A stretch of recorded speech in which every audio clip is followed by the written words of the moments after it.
পণ্যগুলো আছে ইসরায়েলি পণ্য, এগুলো বয়কট করা মুসলমানদের ইমানের দাবি। আজ আল আকসা রক্ষা করতে গিয়ে আমার মুসলমান ভাইয়েরা জীবন দিয়েছে, বুকের তাজা রক্ত ঢেলে দিতেছে। ছোট্ট ছোট্ট সোনামণিরা তাদের গুলি করে তাদের বুক ঝাঁঝরা করে দিচ্ছে, এরপরও তারা আল আকসাকে ছাড়তে চায় না। আজ আমরা তাদের পণ্যগুলো কিনে অর্থনৈতিকভাবে সে ইসরায়েলকে সহযোগিতা করি, আমেরিকাকে সহযোগিতা করি, পাশ্চাত্য সভ্যতাকে সহযোগিতা করে আমরা তাদেরকে আরো প্রভাবশালী বানাই, আর আমরা নিজেরা শেষ হয়ে যাই। কথা বলা লাগবে, ঠিক কি ঠিক না? ইসরায়েল পণ্য বয়কট করা মুসলমানের সন্তান তোমার ইমানের দাবি। কিসের দাবি জোরে বলেন? এখন আবু সুফিয়ান 70 জনকে নিয়েছে, কেতাবের বর্ণনায় আসছে 30 জন আবু সুফিয়ানের সাথে বড় বড় নেতা।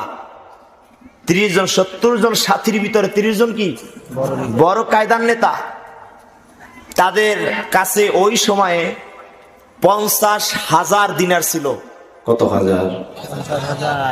ওই সময় 50,000 দিনারকে যদি টাকায় মোটিভেট করা হয় তাহলে আসে 25 লক্ষ টাকা। ওই সময়ের 25 লাখ এখন কত হবে?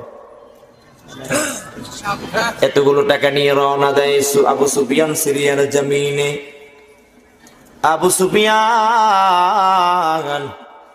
সিরিয়ার জমিনে রওনা দেয়, পণ্যগুলো ক্রয় করে বের হয়ে আসবে সিরিয়া থেকে।